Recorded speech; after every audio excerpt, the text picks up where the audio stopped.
tepat jam 9 waktu Indonesia Barat. Selamat datang ke penyusunan proposal penelitian dan pengabdian kepada masyarakat yang juga nanti dirangkai pada hari ketiga dengan rapat koordinasi pimpinan sekolah-sekolah anggota untuk mendiskusikan implementasi Merdeka Belajar Kampus Merdeka. Namun kita mulai dulu dengan Loknas kita, Bapak Ibu. Sebelum kita memulai, kita akan berdoa terlebih dahulu. Mohon Pak Robi Pangara, Ketua STT Jeffrey Makassar, berkenan memimpin kita dalam doa pembuka. Mari Pak Robi, silakan Pak. Baik, terima kasih. Selamat pagi, Bu Lenta. Selamat pagi. Pak Yusuf, Pak Ketua baru bergabung. Dan mari Bapak Ibu. Pagi, Bapak. Ya, mari kita mulai acara ini dengan doa. Saya pimpin kita berdoa. Ya Tuhan, Bapa di surga, kami bersyukur kepadamu bahwa Tuhan memungkinkan kami semua boleh kumpul secara virtual untuk acara yang sangat baik bagi semua kami sebagai dosen di sekolah teologi masih. Terima kasih untuk bersedia yang memungkinkan kami untuk kasih acara ini. Kami berdoa, bila acara ini, berkatilah semua fasilitator, dan berkatilah semua kami peserta. Acara ini berjalan baik, kami semua boleh diberkati lewat acara ini. Tuhan boleh dipermuliakan. Terpujilah nama Tuhan, dibuka acara ini untuk hari ini bahkan 3 hari depan di dalam nama Bapa dan Putra dan Roh Kudus. Amin. Amin. Saya kembalikan kepada Amin. Terima kasih Pak Robi Pangara. Bapak Ibu, sebelum kita mendengarkan pengantar umum alur dari Loknas kita, Pak Ketua, Pendeta Yusak Budi Setiawan akan menyambut Bapak Ibu semua, kita semua dalam lokakarya kali ini. Mari silakan. Terima kasih, Bu Lenta. Ibu Bapak yang saya hormati, selamat datang bagi kita semua. Ibu dan Bapak pimpinan sekolah-sekolah anggota, Ibu dan Bapak dosen yang telah menyediakan waktu untuk mengikuti kegiatan ini di tengah-tengah berbagai macam kesibukan. Juga selamat datang pada Ibu dan Bapak narasumber yang juga di tengah-tengah kesibukan menyediakan waktu untuk kita semua. Ibu Bapak rekan-rekan pengurus persetia juga selamat pagi dan selamat datang untuk kita semuanya. Senang bisa berjumpa kembali dengan Ibu Bapak semua. Sudah 2 tahun kita menyelenggarakan kegiatan-kegiatan persetia secara virtual melalui aplikasi Zoom. Kita berharap kegiatan yang akan datang bisa kita lakukan secara on-site, khususnya pada saat kita melakukan rapat umum anggota pada kira-kira bulan Oktober nanti. Dan moga-moga kita bisa melakukan secara on-site. Ibu Bapak yang saya hormati, kita bersyukur karena di tengah-tengah situasi pandemi COVID-19, Tuhan masih tetap beserta dengan kita di dalam kehidupan kita, utamanya dalam penyelenggaraan pendidikan tinggi teologi. Kami sangat menyadari, pengurus persetia sangat menyadari bahwa sebagian besar dari sekolah-sekolah anggota persetia dan juga sekolah-sekolah tinggi teologi pada umumnya di Indonesia sedang bergulat dan bergumul menghadapi situasi pandemi sepanjang 2 tahun terakhir ini. Tapi kita bersyukur sampai sekarang Tuhan masih tetap beserta kita, Ebenezer. Ibu Bapak yang saya hormati, pendidikan tinggi, termasuk pendidikan tinggi teologi, berintikan pada 3 kegiatan pokok, yaitu pendidikan pengajaran, penelitian publikasi, dan pengabdian kepada masyarakat, yang disebut sebagai Tridharma perguruan tinggi. Tridharma perguruan tinggi adalah satu kesatuan yang menopang penyelenggaraan pendidikan tinggi. satu kesatuan itu berada pada seharusnya idealnya sebagai tiga segitiga sama sisi. Pendidikan, pengajaran, penelitian, publikasi, dan pengabdian kepada masyarakat dilakukan secara seimbang. Namun demikian, sejauh yang dapat kita amati, fakta menunjukkan bahwa institusi-institusi pendidikan tinggi, termasuk sekolah-sekolah tinggi teologi, itu sangat sering hanya menitik beratkan pada dharma pendidikan dan pengajaran, serta menganaktirikan atau kalau tidak bisa dikatakan mengabaikan pentingnya dharma penelitian, publikasi, dan dharma pengabdian kepada masyarakat. Dari data yang terlihat, juga sebagai asesor BAN PT, saya melihat dan mencermati bahwa luaran dan capaian atau output dan outcomes dari kedua dharma tersebut itu terlihat sangat amat rendah, kalau tidak bisa dikatakan sangat minimalis. Jadi output dan outcome dari dharma penelitian, publikasi, atau pengabdian kepada masyarakat itu sangat amat rendah dan perlu ditingkatkan. Dan yang kedua, saya juga mencermati bahwa alokasi anggaran yang disediakan untuk dharma penelitian dan PKM itu sangat amat terbatas. Apalagi kalau dibandingkan dengan alokasi dana anggaran untuk proses pendidikan dan pengajaran. Itu sangat amat situasinya ada disparity antara alokasi anggaran pendidikan dan pengajaran dengan kedua dharma yang saya sebutkan tadi. Dan yang ketiga, saya mencermati bahwa sudah ada komitmen dari institusi pendidikan tinggi teologi, sekolah-sekolah tinggi teologi, tetapi implementasi dari kebijakan itu yang seringkali tidak dapat dilakukan. Jadi berdasarkan pengamatan tersebut, berdasarkan data tersebut, kami pengurus Persetia menganggap penting untuk mendukung penyelenggaraan pendidikan tinggi secara komprehensif, tidak hanya pada elemen pendidikan, tapi juga penelitian dan pengabdian kepada masyarakat dalam keseimbangan. Jadi oleh sebab itu, pada tahun lalu, Loknas PTT atau Web Loknas PTT itu juga menekankan pada bagaimana dosen-dosen dari sekolah-sekolah anggota Persetia dapat mengajukan proposal penelitian. Dan tahun ini kita lanjutkan pada bagaimana kita membuat proposal penelitian dan PKM untuk mendapatkan dana hibah. Kalau Bapak Ibu mau melihat ke belakang lagi 3 tahun yang lalu, pengurus Persetia menyelenggarakan Web Loknas pengelolaan jurnal untuk publikasi ilmiah.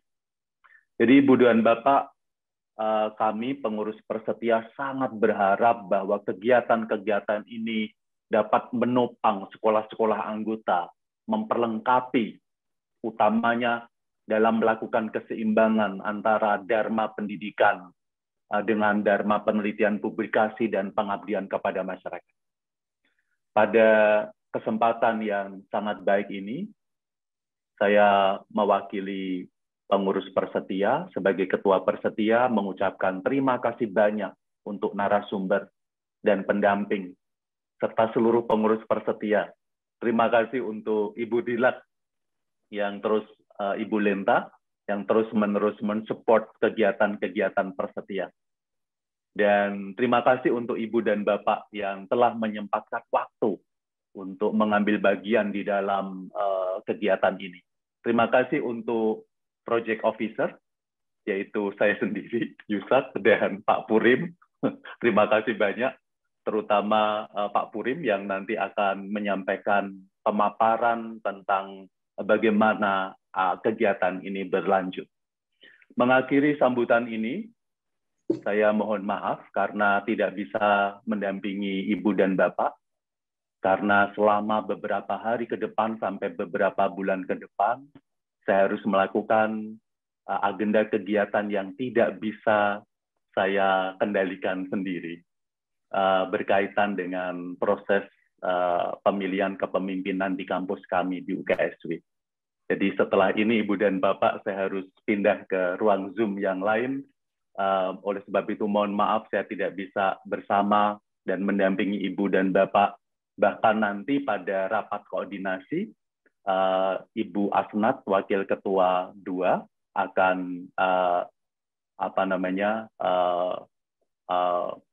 memimpin rapat koordinasi implementasi Merdeka Belajar Kampus Merdeka.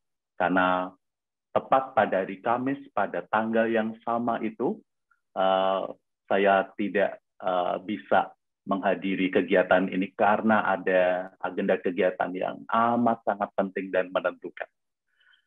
Ibu dan Bapak yang saya hormati, maka dalam nama Allah Tritunggal, yang adalah sumber dari segala sumber, sumber kehidupan, cinta kasih, dan keberadaan, sebagai Ketua Persetia, saya membuka web Loknas, PTT, penyusunan proposal penelitian dan PKM, serta rakor implementasi MBKM, tanggal 26 sampai 28 April 2022.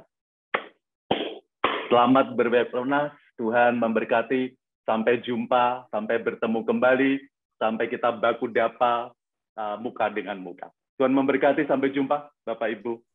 Ibu Dilas, terima kasih. Terima kasih Bapak Ketua. Semoga semuanya lancar di ruang Zoom yang lain. Dan semoga juga Loknas ini bisa berjalan dengan baik. Semua yang kita rencanakan berjalan baik. Terima kasih sekali lagi Pak Ketua. Dan kita akan lanjutkan Bapak Ibu pemaparan umum tentang Loknas ini. Saya lihat tadi Profesor Faisal sudah bergabung. Selamat datang Prof. Kita akan dengarkan sebentar Prof ya, pengantar umum, baru nanti kita masuk sesinya Profesor Faisal. Silakan Pak Purin. Baik, terima kasih Ibu Dirla. Selamat pagi Bapak dan Ibu, seluruh peserta baik dari sekolah anggota dan juga sekolah calon anggota. Ya, pertama-tama saya menyambut Bapak dan Ibu, walaupun tadi Ketua sudah menyambut, tentu dengan harapan bahwa agenda ini bisa berjalan dengan baik. Ya, Bapak dan Ibu, latar belakang dari kegiatan kita pada hari ini, yaitu lokakarya virtual, web Loknas Pendidikan Tinggi Teologi, penyusunan proposal, penelitian, dan pengabdian kepada masyarakat, dan digabungkan dengan rakor implementasi MBKM, yang kita lakukan pada hari ini, sampai dengan hari Kamis yang akan datang, 26 sampai dengan 28 April, ini dilatar belakangi dengan penekanan yang ada pada Sekolah Tinggi Teologi, khususnya pada tahun 2011. Penyelenggaraan tinggi pendidikan teologi Indonesia tidak hanya terkait dengan pengembangan wacana teologi secara global, tetapi juga harus mengikuti ketentuan-ketentuan politik di bidang pendidikan Indonesia. Itu sebabnya dalam rentang 5 tahun terakhir semakin ditekankan pentingnya budaya mutu dalam penyelenggaraan pendidikan tinggi yang diukur dari visi, misi, tujuan, sasaran, tata pamong, kepemimpinan, kemahasiswaan, sumber daya, yaitu dosen dan tenaga pendidikan, kurikulum, pendanaan, sarana, prasarana, penelitian, pengabdian masyarakat, serta kerjasama kelembagaan. Dan ini semuanya harus bermuara pada output dan outcome. Yang akan kita lakukan 3 hari ke depan ini adalah secara khusus pada penelitian dan pengabdian masyarakat.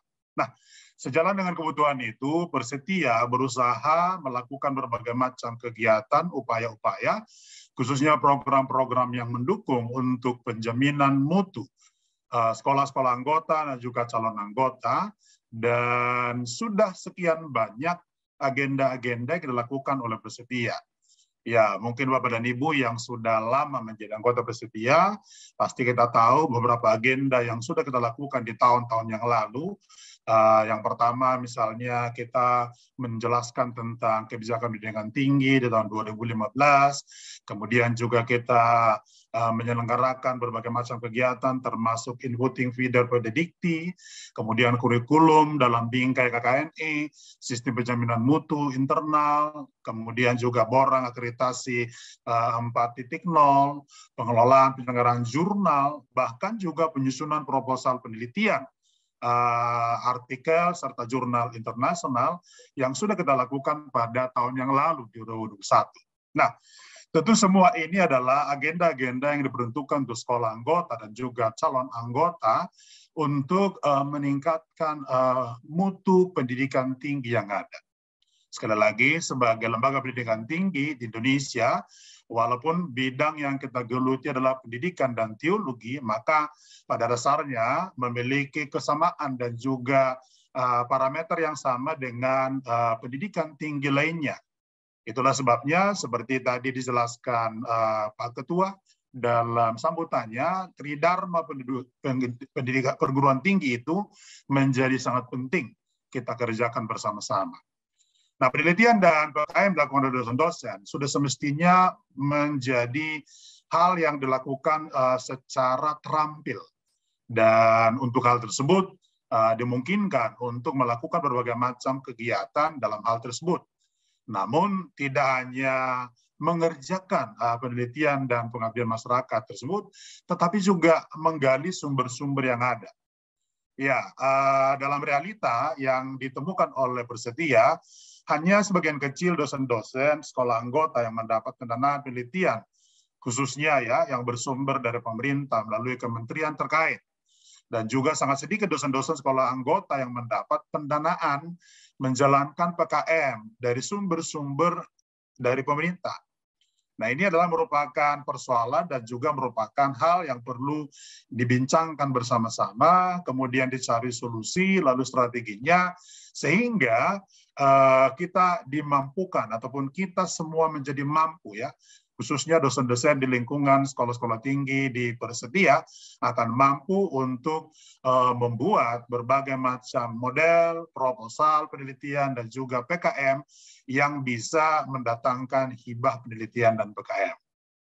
Nah, Bapak Ibu, tujuan daripada kegiatan kita selama 3 hari ini, Lokakarya ini tentu didesain bertalian dengan adanya juga rapat koordinasi implementasi MBKM maksud saya, dan ini bertujuan untuk meningkatkan mutu sumber daya manusia, yaitu dosen-dosen yang ada di lingkungan sekolah-sekolah anggota Persetia. Nah, tentu tujuan ini tidak hanya sekedar memberikan keterampilan, kemampuan, tetapi sebetulnya lebih kepada bagaimana mampukan setiap dosen-dosen untuk bisa mencapai hasil yang maksimal serta berkualitas dari penelitian dan juga pengabdian lakukan. Nah, hasil lokakarya ini tentunya adalah merupakan hal yang kita inginkan sehingga peningkatan mutu di semua sekolah-sekolah anggota Persetia itu dapat tercapai. Ya, lagi-lagi tadi Pak Ketua sudah memberikan semacam highlight bagi kita bersama-sama bahwa sedikit sekolah-sekolah yang melakukan ini, apalagi ketika dilihat dalam konteks akreditasi sekolah-sekolah. Nah, karena itu sangat diharapkan agenda 2-3 hari ini, Bapak dan Ibu, akan memampukan kita, akan menolong kita, serta melengkapi kita untuk mampu membuat proposal penelitian PKM yang pada akhirnya bisa mendapatkan hibah ya.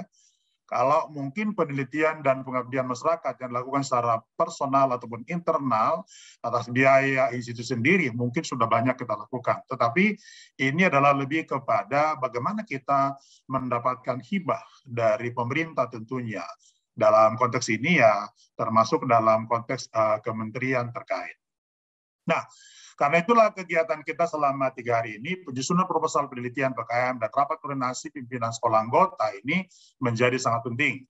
Kami juga telah memberikan semacam acuan kepada sekolah-sekolah anggota, sehingga seluruh sekolah-sekolah anggota memberikan mandat kepada dosen-dosen, bahkan juga mengirimkan bentuk-bentuk proposal penelitian dan PKM yang akan nanti dianalisis ataupun direview oleh reviewer ya.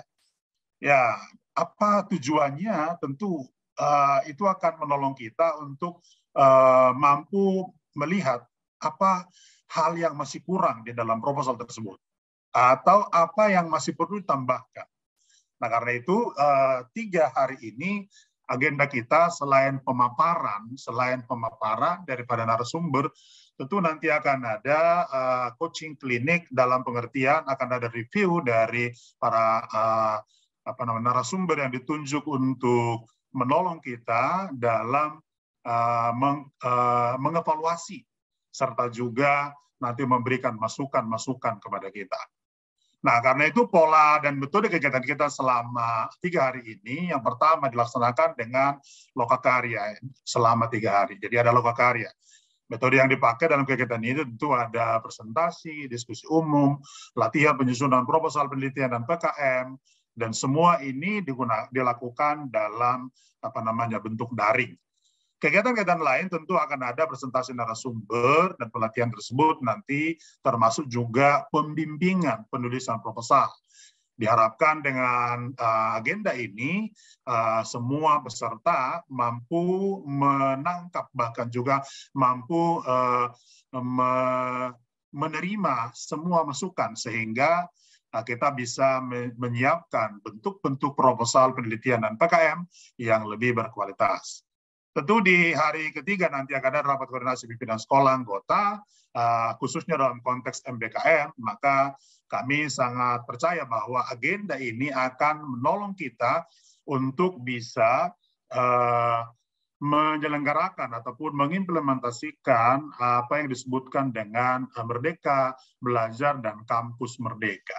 Nah, saya sangat berharap bahwa Bapak dan Ibu, khususnya para pimpinan, sekolah anggota, dan juga calon anggota, mampu melakukan itu ataupun mampu bergabung dalam agenda tersebut, sehingga semuanya nanti bisa dilaksanakan dengan baik. Nah, tentu hasil daripada Loknas ini akan menjadi penting bagi kita bersama-sama dalam kaitan bukan hanya sebagai penambah wawasan, ya, tetapi saya pikir kita akan diberi kemampuan teknis, ya. Sebagai informasi, para peserta di dalam web Loknas ini tentu akan mendapatkan sertifikat, ya, dan ada 2 sertifikat Bapak dan Ibu yang akan diberikan kepada peserta. Satu adalah sertifikat kepesertaan, artinya sebagai peserta dalam agenda Loknas selama 3 hari ini. Tetapi yang kedua ada sertifikat kelulusan peserta, yaitu setiap peserta yang telah mengirimkan proposal yang nanti akan direview oleh para narasumber. Saya kira ini adalah beberapa bagian yang ingin kami sampaikan bertalian dengan agenda kita 3 hari ini. Saya sangat berharap bahwa agenda ini menjadi agenda yang mampu menolong kita bersama-sama untuk bisa menghasilkan karya-karya penelitian dan juga PKM. Tetapi lebih spesifik lagi adalah menyangkut tadi kita mendapatkan dana hibah dari pemerintah. Oke, terima kasih. Sekian pemaparan saya kembalikan kepada Ibu Dirla. Tuhan memberkati. Terima kasih Pak Purim. Bapak Ibu, saya tekankan sekali lagi, jadi dalam Loknas kali ini akan ada 2 sertifikat. Yang pertama sertifikat kepesertaan, yang kedua sertifikat kelulusan. Tentu Bapak Ibu yang mengikuti pembimbingan besok dan hari ketiga, dan jika reviewer mengatakan nanti proposal itu oke, maka kami anggap itu lulus dan akan mendapatkan sertifikat kedua. Oleh karena itulah kita mendorong Bapak Ibu boleh mengirimkan draftnya hari ini. Mohon maaf nanti saya akan tagih-tagih yang belum, supaya besok dalam hari kedua reviewer kita boleh membaca dulu malam ini sehingga besok pembimbingan boleh lebih maksimal. Demikian Bapak Ibu. Kita akan langsung masuk di sesi yang pertama. Pak Purim akan kembali menjadi moderator. Profesor Faisal Fatani sudah hadir tadi bersama dengan kita. Bolehkah di-spot? Oke, siap. Baik, Pak Purim dipersilakan, Bapak. Sekali lagi terima kasih Bu Dirlak. Selamat pagi Pak Prof. Ya, sebelum kita masuk dalam sesi ini adalah sesi yang nanti juga akan berlanjut dengan sesi kedua dari pemaparan. Namun sebelum kita masuk di sesi ini, ada baiknya saya memperkenalkan narasumber kita pada hari ini. Beliau adalah Profesor Insinyur Teuku Faisal Fatani, PhD, ya. Ya, mungkin lebih gampang kita menyebutnya Prof. Faisal ya. Ya, beliau adalah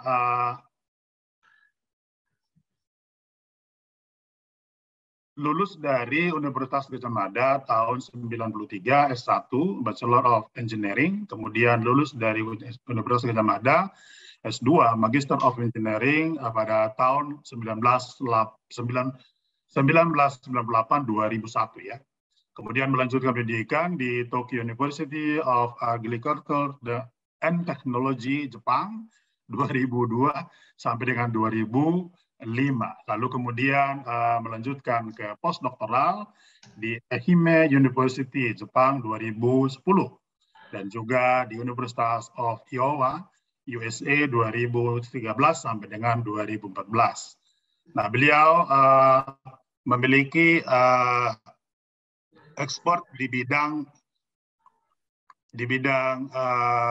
engineering, Bapak dan Ibu, dan beliau adalah Ditjen Trisdikti Kemendikbud ya. Jadi beliau berkantor di Direktorat Riset Teknologi dan Pengabdian kepada Masyarakat.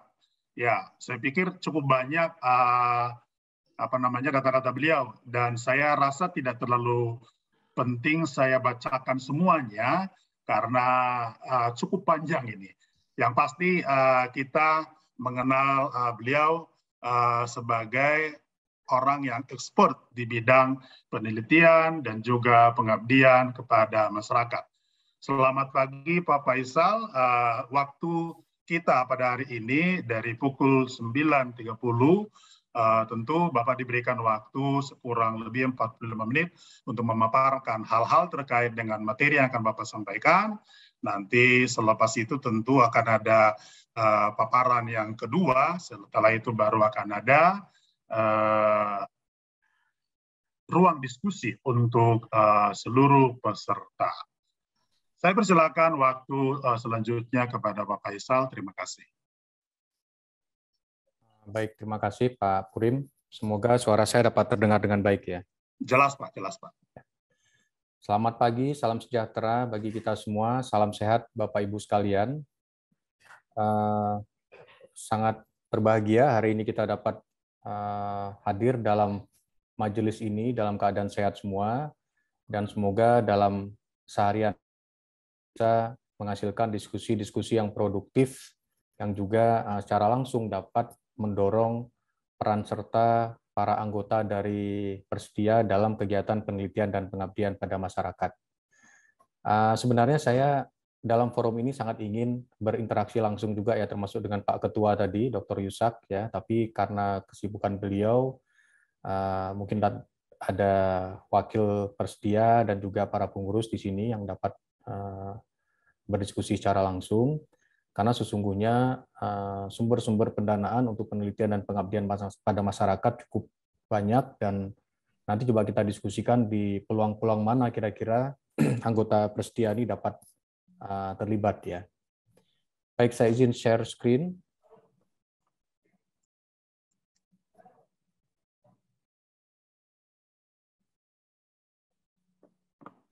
Ya, semoga sudah terlihat. Ya, sudah terlihat ya screen-nya ya. Sudah baik, Pak. Kelihatan Pak, kelihatan. Sudah, baik.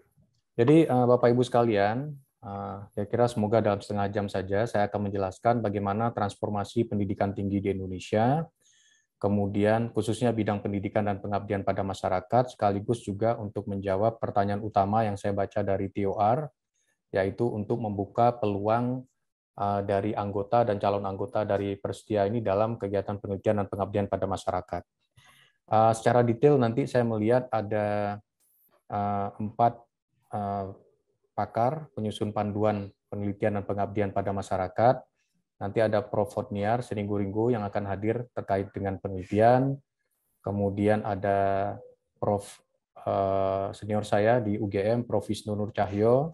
Dan juga nanti ada Prof. Okid dan juga Prof. Derajat yang juga akan ikut terlibat dalam breakout session nanti di sore nanti.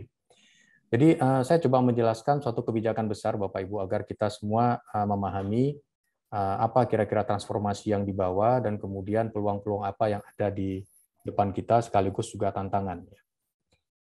Baik. Kita mulai bahwa sesungguhnya salah satu tujuan kita memperkuat bidang penelitian dan pengabdian pada masyarakat adalah agar kita dapat keluar dari jebakan atau perangkap middle income country ya. Bahwa kita berada di posisi masih lower middle income dan kita berharap di tahun 2025 kita bisa mencapai high income country hingga 2045 nanti kita akan stabil di negara dengan penghasilan tinggi. Nah, kalau kita lihat di sisi sebelah kanan bahwa ketika kita berada di low income maka yang paling besar untuk yang mendorong tercapainya income tersebut adalah faktor driven-nya adalah di bidang kelembagaan, infrastruktur, kemudian makroekonomi environment, dan sebagainya. Ketika kita masuk ke middle income, maka efisiensinya yang lebih diperkuat, yaitu di higher education-nya, kemudian efisiensi di bidang logistik, kemudian sumber daya, finansial, dan juga ada kesiapan teknologi. Kalau kita ingin masuk ke level yang kita cita-citakan, yaitu high income country, maka kita harus memperkuat bidang inovasinya. Nah, hanya saja kalau kita berbicara inovasi, ini kita banyak mendapat masukan, itu seakan-akan terkait dengan science tech ya, atau STEM ya, science, teknologi, engineering, mathematics.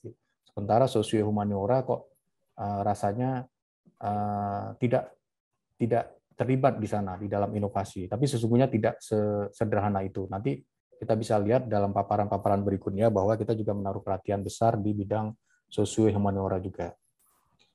Kemudian Bapak Ibu, kita punya 4 pilar untuk transformasi. Jadi kita coba keluar dari middle income trap, kemudian kita meningkatkan competitiveness index kita, kemudian memenuhi ekspektasi dari masyarakat bagaimana sebuah perguruan tinggi itu seharusnya, dan juga meningkatkan competitiveness dari university. Tujuannya adalah untuk meningkatkan daya saing dan juga kesejahteraan bagi masyarakat dan bangsa kita. Ini adalah tantangan nasional yang sering saya tampilkan bahwa di hadapan kita ada banyak permasalahan, demokratisasi dan transformasi sosial, makanya nanti akan saya paparkan juga terkait transformasi sosial, kita juga memberikan perhatian khusus melalui penelitian penugasan di bidang transformasi sosial. Kemudian ada kesenjangan, kemiskinan, pemenuhan kesehatan yang juga belum sepenuhnya dapat kita penuhi terkait dengan kebutuhan dasar, di mana akhir-akhir ini kalau kita nonton berita isinya cuma kelangkaan minyak goreng terus gitu ya. Nah, ini juga masih menjadi tantangan dan juga ketergantungan impor yang kita hadapi. Yang paling menyedihkan adalah Human Development Index kita masih di bawah rata-rata global. Sehingga harapannya Bapak Ibu yang hadir di hadapan saya hari ini dari perguruan tinggi diharapkan dapat menjadi mata air bagi pembangunan bangsa. Bapak Ibu yang saya hormati, sedikit saya jelaskan mengenai masalah impor ya. Ini adalah potretnya, profilnya, dan kita lihat bahwa sesungguhnya ekspor kita terbesar adalah di bidang bahan baku, mulai dari lemak dan minyak, bahan bakar mineral, ya, besi dan baja, dan sebagainya. Kemudian kita akan mengimpor barang jadi. Itulah sekarang posisi kita yang terjajah dengan skema ketergantungan kepada teknologi asing. Jadi kita menjadi pasar bagi produk bangsa lain dengan bahan baku sebenarnya dari Indonesia. Dan kita punya potensi untuk impor ini sekitar 2.000 triliun per tahun, sehingga Menko Marves itu menekankan agar kantor-kantor pemerintah itu dapat mulai menggalakkan pembelian atau belanjanya pada produk-produk dalam negeri, karena tujuannya agar kita menjadi tuan rumah di negeri kita sendiri. Kemudian tadi sudah dijelaskan oleh Ketua Persdia, Dr. Yusat, bahwa sungguhnya Tridharma perguruan tinggi ini adalah satu pilar sebenarnya, bukan 3 pilar. Jadi gini, kalau saya memandangnya Tridharma perguruan tinggi ini adalah seorang dosen atau peneliti yang baik adalah yang mampu merumuskan peta jalan riset yang inovatif, yang kolaboratif, yang konstekstual, artinya mengikuti perkembangan zaman, yang di dalam prosesnya itu melibatkan kegiatan pendidikan pembelajaran dan ditujukan sebesar-besarnya bagi kepentingan masyarakat luas. Jadi itu adalah sebenarnya tridharma yang utuh.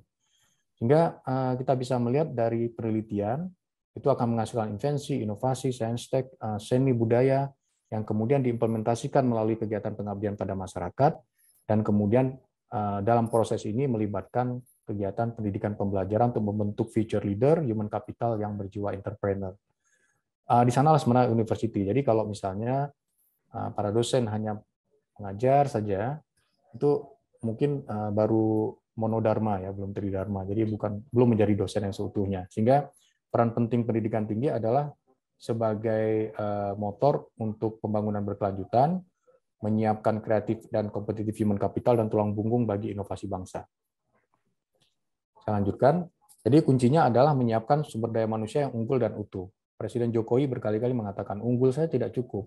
Dari segi misalnya hard skill-nya, soft skill-nya, kemampuan individual, kapasitas keilmuannya, tapi juga harus utuh. Berbudi pekerti, berjiwa merdeka, berjiwa Pancasila, kemudian berdaya saing, dan memiliki toleransi atau memiliki jiwa kebinekaan global. Jadi ini harapannya sumber daya manusia yang kita akan hasilkan dari proses pendidikan ini adalah yang unggul dan juga utuh ya.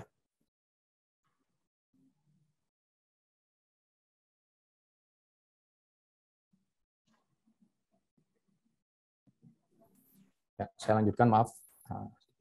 Nah, ini adalah sumber daya kita, Bapak Ibu sekalian. Kita punya 4.500 lebih perguruan tinggi, di mana Tiongkok sendiri memiliki hanya separuhnya ya. Jadi kita sekarang dalam proses untuk memerger beberapa perguruan tinggi agar kita lebih efektif, dan kita punya 300.000 lebih dosen dan mahasiswanya sekarang sudah menyentuh angka 9 juta. Ini adalah suatu sumber daya yang sangat besar yang harus kita kelola agar kita dapat menjawab permasalahan-permasalahan yang saya sebutkan di depan tadi.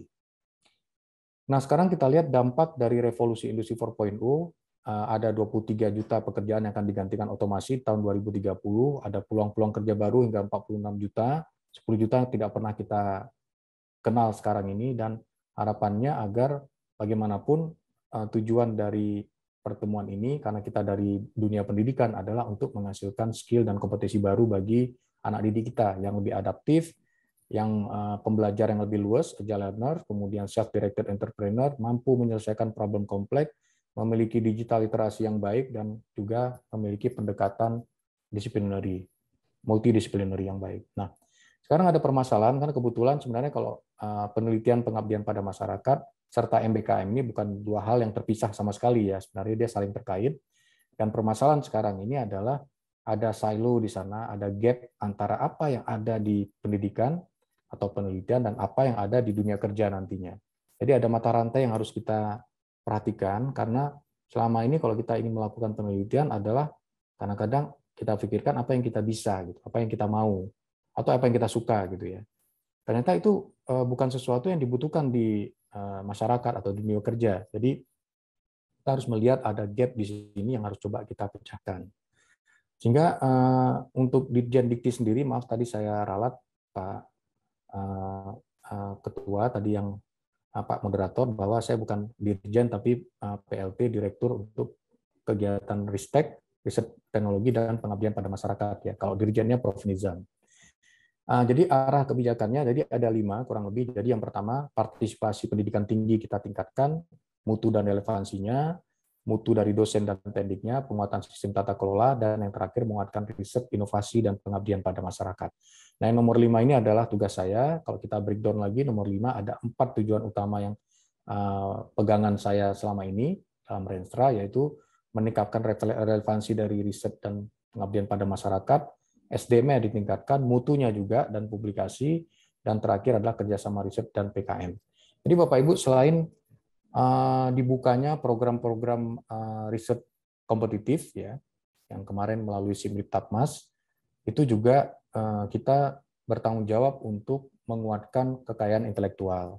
Jadi kita mengadakan coaching klinik sekitar 12-15 kali per tahun, mengundang dosen-dosen yang memiliki draft paten, kemudian ada pakar-pakar, kita pertemukan, kemudian untuk dapat menyiapkan draft patennya agar siap untuk didaftarkan di Dirjen HKI. Kemudian kita juga mengadakan coaching klinik untuk pengelolaan jurnal. Ada 6.941 jurnal Bapak Ibu yang dikelola melalui platform Arjuna.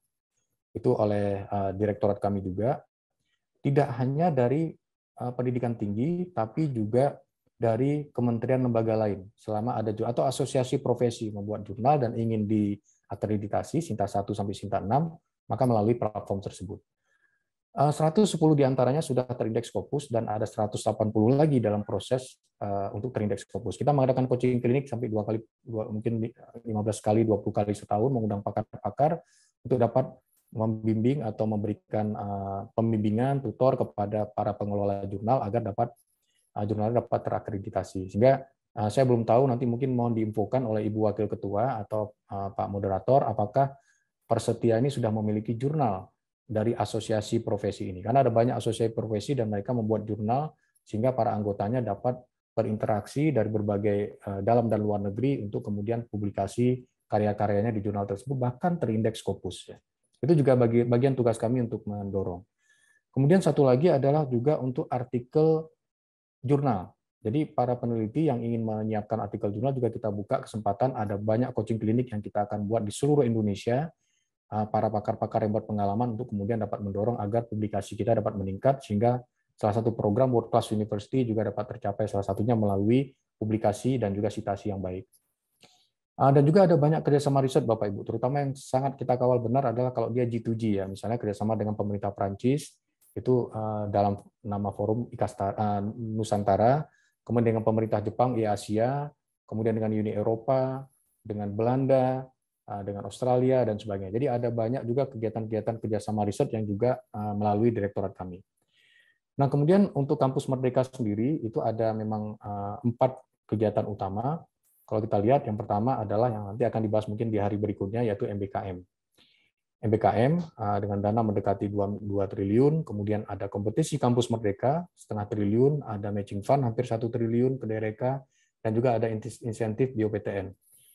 Insentif BioPTN berbasis indikator kinerja utama.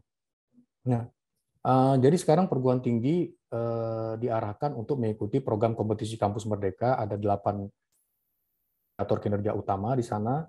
Saya kira untuk lulusan untuk memiliki pekerjaan yang layak, mendapat pengalaman di luar kampus melalui kegiatan MBKM dengan 9 kegiatannya. Kemudian ada peningkatan kapasitas dan kualitas dari sumber daya manusianya, ada dosen yang keluar kampus, praktisi mengajar di kampus, dan yang nomor 5 ini yang paling penting, karena hasil kerja dosen, penelitian itu dapat didorong penggunaannya untuk dimanfaatkan di masyarakat dan mendapat rekognisi internasional. Kemudian yang lain untuk prodi ya. Nah, kemudian sedikit saya bahas tentang Kampus Merdeka, karena nanti kita lihat bahwa proposal penelitian dan pengabdian pada masyarakat dalam instrumentasi penilaiannya itu instrumen penilaiannya itu mempertimbangkan banyaknya mahasiswa S1, S2, S3 yang terlibat. Jadi ada juga mahasiswa MBKM yang juga bisa ikut dalam kegiatan penelitian dan pengabdian pada masyarakat yang diampu oleh Bapak Ibu sekalian. Dulu kita yang di ruangan ini mungkin lulus dengan sistem pendidikan yang lebih sempit dan preskriptif, sementara sekarang dengan adanya MBKM itu lebih fleksibel dan kaya makna. Mahasiswa dapat belajar di kampus di mana saja, di kampus kehidupan. Jadi mereka menyesuaikan dengan passion-nya. Kalau istilahnya Mas Menteri, mereka nantinya akan berenang-renang di lautan lepas, sehingga kita perlu melatih mereka juga di sana dengan bimbingan para mentor dan juga para dosennya. Tidak hanya dilatih di kolam renang, kira-kira. Nah, ini adalah 9 kampus Merdeka, tadi 8, sekarang jadi 9. Saya ceritakan sedikit bahwa tahun lalu dengan 1,5 triliun itu ada sekitar 80.000 mahasiswa S1 di seluruh Indonesia yang terlibat dalam kegiatan MBKM ini. Kalau ditambah dengan pengambilan mata kuliah dari satu kampus ke kampus lain bisa puluhan ribu lagi. Tahun ini dengan dana 2 triliun diharapkan lebih dari 100.000 yang terlibat, dan juga harapan dari Bapak Presiden 40% diantaranya itu adalah para talenta digital. Ada 8 plus 1 yang ada, yang itu pertama pertukaran mahasiswa, ini ISMA ya, dengan di luar negeri, magang dan studi independen bersertifikat, mengajar di sekolah atau kampus mengajar, penelitian, nah di sini ada di sini, proyek kemanusiaan, kemudian kewirausahaan, membangun desa, dan yang terakhir ini yang baru adalah bela negara. Nah, kembali lagi kepada riset dan pengembangan. Tadi MBKM, karena nanti mahasiswa MBKM ini akan juga mempengaruhi penilaian dalam proposal riset dan pengabdian pada masyarakat. Bapak Ibu, kita melihat sekarang dana riset and development yang ada di Indonesia. Ternyata kurang dari 0,1% yang kita alokasikan dari GDP kita untuk riset and development. Bayangkan di Singapura yang lebih dari 2%. Ya.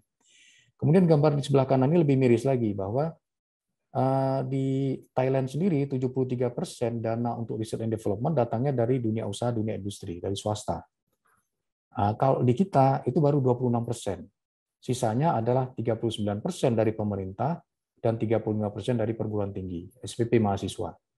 Nah, sehingga melihat proporsi ini, sementara di Vietnam dan Singapura sudah lebih dari 60% dana dari sektor swasta, maka diadakanlah kegiatan matching fund ke DRK. Harapannya adalah untuk mengundang partisipasi dari dunia usaha, dunia industri, dari asosiasi profesi, komunitas, dari lembaga donor dalam dan luar negeri, dari pemerintah daerah, pemerintah pusat, agar juga ikut bertanggung jawab dalam kegiatan research and development. Jadi itu adalah harapan kenapa ada matching fund. Kalau misalnya dari swasta memberikan 1 miliar, maka pemerintah akan menyamakan 1 miliar. Ini matching fund, sampai dengan 5 miliar totalnya. Nah, kemudian apa yang terjadi? Ternyata publikasi kita di tengah keterbatasan itu juga meningkat sejak tahun 2014 secara signifikan. Publikasinya, dan peringkat kita juga terus meningkat terkait dengan publikasi internasional, dan harapannya kita akan terus memperkuat tidak hanya publikasi-publikasi yang akan menghiasi database atau di perpustakaan, tapi juga publikasi-publikasi yang mampu menjawab permasalahan-permasalahan bangsa. Kemudian dalam penetapan skema riset itu kita berfokus pada rencana induk riset nasional 2017-2045. Jadi ada beberapa tema yang terkait, mulai dari kita bisa lihat food, energy, health medicine dan sebagainya. Dan kemudian kita buat fokusnya 2020-2024 selama 5 tahun itu adalah yang ada di sebelah kanan, terkait food and agriculture, kemudian renewable energy, bidang kesehatan, transportasi, engineering product, kemudian masalah defense and security, maritim, dan sebagainya. Nah, kemudian dari sana diperas lagi menjadi 5, ini adalah harapan bahwa perguruan tinggi menjadi mata air pengembangan iptek dan produk, merah putih. Jadi ada 5, yaitu green economy, terkait sustainability, perubahan iklim, energi, dan sebagainya, blue economy, maritim, kelautan, perikanan, pariwisata, teknologi alat kesehatan, dan teknologi digital, di mana untuk mencapainya itu perlu penguatan pada STEAM, ya, teknologi tepat guna dan STEAM, sains, teknologi, engineering, dan matematik. Nah, kemudian di banyak universitas, terutama PTNBH, itu sudah mulai membuka namanya Science and Technopark. Maaf, ini kembali lagi ke science. Jadi harapannya ini menjadi front face antara perguruan tinggi dengan dunia usaha, dunia industri, dengan sektor swasta, dengan siapapun lembaga mitranya, karya-karya itu ada di Science and Technopark. Ya. Bahkan terakhir, salah satu universitas swasta di Jakarta membuka Science and Technopark di Cianjur, ya, dan kita diundang saat peresmiannya. Nah, jadi pada saat kita membuat sebuah kolaborasi dalam berbagai topik yang kita akan acu, itu harapannya ada 4 fondasi. Yang pertama, kita lihat dulu apa kebutuhan masyarakat. Kemudian apa agenda dari pemerintah, apa kebutuhan dari industri, baru kita dapat membuat agenda riset di kampus. Jadi sebenarnya agenda riset di tiap kampus itu harus terarah dan terstruktur dengan mengacu pada 3 fondasi yang lain, yaitu kebutuhan masyarakat, agenda pemerintah, serta kebutuhan industri atau di pasar. Nah, kemudian nanti akan lahir prototipe, kemudian ada optimasi dan sebagainya, sehingga jadi skill up. Jadi harapannya kita membuka komunikasi atau gap antara perguruan tinggi dan juga bisnis proses yang ada di dunia usaha dan dunia industri. Nah, sekarang kita masuk kepada pendanaan, Bapak Ibu sekalian. Jadi sekarang ada competitive fund dengan dana kurang lebih 1,1 sekian triliun, sementara beberapa 200 sekian miliar masih tertahan safe blocking, belum bisa kita kelola. Jadi kita bisa melihat bahwa ada 100 miliar untuk penelitian dosen pemula, ada penelitian intermediate hilirisasi sekitar 525 miliar, dan juga untuk hilirisasi solusi negara 575 miliar. Sekarang ini yang kita kelola kurang lebih mencapai 850-an miliar. 850 miliar yang kita kelola, di mana 250 tadi masih tertahan, ya.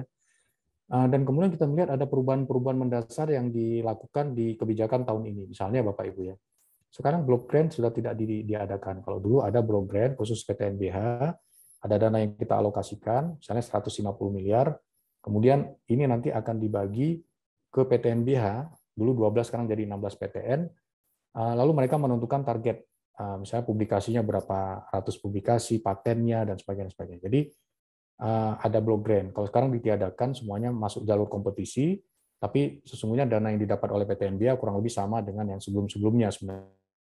Lalu tahun ini dosen dengan H-index tinggi itu tidak bisa mengelola lebih dari satu penelitian sebagai peneliti pertama.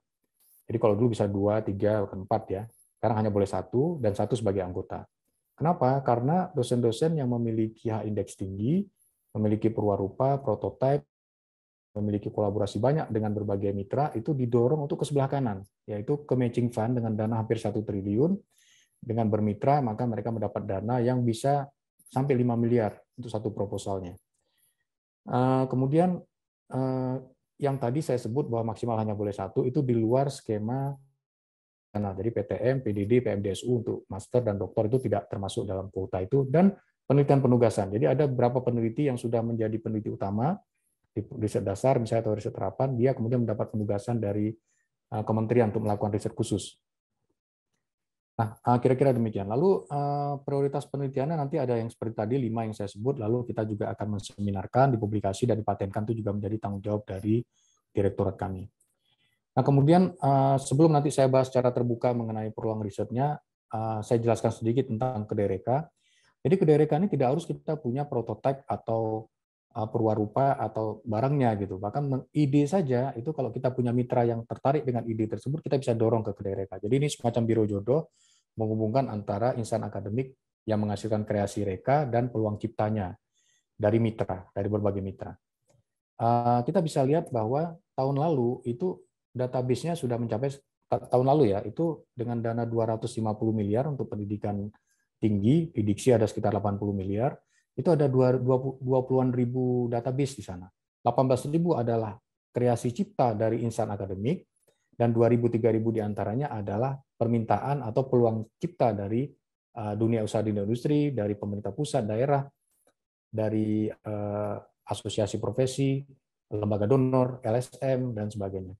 Yang terbesar dana yang diberikan secara in cash maupun in kind itu adalah Badan Restorasi Gambut dan Mangrove. Pemerintah pusat yang paling banyak. Ada sekitar 10 miliar dana yang mereka alokasikan untuk kegiatan Kedereka tahun lalu. Tahun ini lebih banyak lagi, dan harapannya setelah batch Maret ditutup, itu akan dibuka batch April atau batch Mei ya, nanti setelah Lebaran dibuka lagi karena dana masih siap untuk dikompetisikan kembali. Jadi harapannya nanti Bapak Ibu sekalian juga dapat bermitra, mungkin dengan pemerintah daerah, mungkin dengan Kementerian Agama yang hari ini juga diundang setelah saya paparannya, Pak sahabat saya, Pak Prof. Adin Sila, nanti akan memaparkan, atau dengan kementerian, dengan pemerintah daerah, dengan siapapun, itu dapat didorong ke Kedereka ini. Nah, ini kira-kira kita bisa lihat paling banyak bidang kesehatan, material lanjut, teknologi informasi, energi, infrastruktur, pertanian, macam-macam. Ini sebaran apa saja. Sosio Monora baru 2% Bapak Ibu ya, semoga, dan pendidikan seni budaya 9%. Harapannya akan lebih banyak lagi di tahun-tahun berikutnya. Jadi contohnya itu adalah misalnya pengembangan startup untuk riset pengolahan limbah plastik. Ini kerjasama universitas swasta Gian Nuswantoro dengan Pemkot Semarang. Kira-kira 1,5. Jadi kalau misalnya programnya itu sangat terkait, misalnya ini green economy ya, kontribusi industri hanya 500 juta, itu bisa dilipat gandakan 3 kali oleh pemerintah, jadi 1,5 miliar dana yang dikucurkan pemerintah untuk kegiatan ini. Kemudian di Universitas Lampung Mangkurat kerjasama dengan Adaro Energy, perusahaan pertambangan, ini Edu Agro Techno Sociopreneurship yang dikembangkan untuk pemulihan ekonomi. Kemudian ini wisatapreneur di Universitas 11 Maret yang dilakukan di Toba, Sumatera Utara. Kemudian ada lagi intervensi terintegrasi di sebuah desa di Kupang, kerjasama antara IPB dan Universitas Nusa Cendana dengan FITS Mandiri. Jadi kegiatan terkait dengan bebas dari kekurangan gizi atau stunting ya. Kontribusi industri sampai 14 miliar, dari Kedereka sekitar 2 miliar. Kemudian benih dan sebagainya ini dari sekolah vokasi ya, terakhir agriculture dan juga hilirisasi turbin angin dan sebagainya. Jadi ada macam-macam. Untuk 2022 sama topiknya dan ada umum Bapak Ibu. Jadi tidak hanya terbatas pada 5 itu, tapi juga ada umumnya. Jadi apapun tema yang penting kira-kira dapat menjawab permasalahan bangsa, maka itu layak untuk didorong ke Kedereka. Dalam konsep pun oke, ya masih dalam konsep. Misalnya harapannya adalah untuk meningkatkan jiwa kebinekaan global bagi para mahasiswa atau bagi komunitas atau bagi apapun. Itu juga bisa menjadi tema untuk didorong ke arah KDRK ini. Dan dari mitra itu tidak harus in cash ya, tidak harus dalam bentuk uang, tapi juga bisa dalam bentuk in kind. Ya, misalnya ada asosiasi dari para petani nanas di Indonesia, mereka harus ekspor sehari sampai 2,5 ton nanas ya diekspor. Mereka datang kepada kita mengatakan kami butuh dua permasalahan yang untuk dipecahkan. Satu, itu buah nanas sampai ke negara-negara lain itu bisa tetap segar, tidak busuk, itu satu. Yang kedua, itu kan satu pohon nanas itu kan menghasilkan satu buah. Itu banyak sekali limbahnya kalau setelah kita kirim. Bagaimana cara pengolahan limbah ini? Cuma 2 saja. Kami tidak bisa memberikan cash, tapi kami bisa memberikan in-kind. Semua fasilitas kami di seluruh Indonesia bisa digunakan oleh para peneliti untuk menjawab 2 permasalahan tadi. Itu juga bisa ya. Nah, ini kira-kira KDRK ini adalah kolaborasi yang terbentuk dengan kementerian, dengan BRIN, Kominfo, BUMN, dengan swasta, bahkan dengan universitas-universitas di luar negeri, selama penelitiannya dilakukan di Indonesia. Itu bisa dilakukan. Nah, kemudian juga Bapak Ibu mungkin mengenal wayang milenial ya, bahwa kita ada Sinta yang sangat dikenal ya. Sinta untuk melihat profiling, publikasi, kekayaan intelektual, pengukuran kinerja dari tiap dosen, bahkan kita juga bisa melihat kinerja dari perguruan tinggi, bisa kita banding-bandingkan juga. Misalnya antara Universitas A dan Universitas B itu publikasinya dari tahun ke tahun, mana yang lebih bagus, mana yang lebih banyak disitasi, itu bisa lewat Sinta. Ada Arjuna, pengelolaan jurnal, 6.941 jurnal yang dikelola di Arjuna ini untuk pengajuan akreditasinya, dan semua filenya jutaan publikasi di 6.900 jurnal itu ada di Garuda sebenarnya. Nah, ini juga terbuka. Ada Rama juga, repositori untuk tugas akhir, tesis, disertasi, dan juga ada Anjani untuk melihat sistem pembinaan pelaporan pelanggaran integritas akademik. Ya.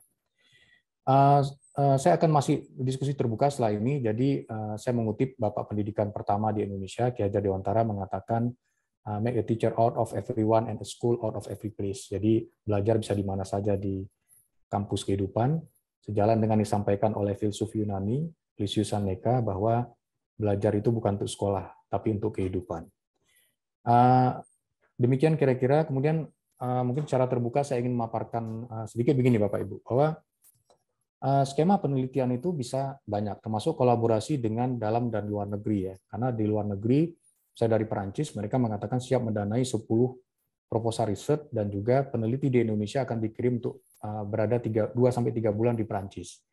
Itu dana untuk penelitian di Indonesia kita yang siapkan, keberangkatan ke Perancis nanti dari Direktorat Sumber Daya yang membayar, dan peneliti Perancis dari Perancis. Nah, ini kerjasama seperti ini banyak dengan Jepang, Asia, dengan yang daerah-daerah lain, dan dengan negara lain, dan salah satunya adalah yang baru saja kita bahas bulan lalu adalah program KPP, Knowledge Platform Partnership, yang diusung oleh Kedutaan Besar Australia.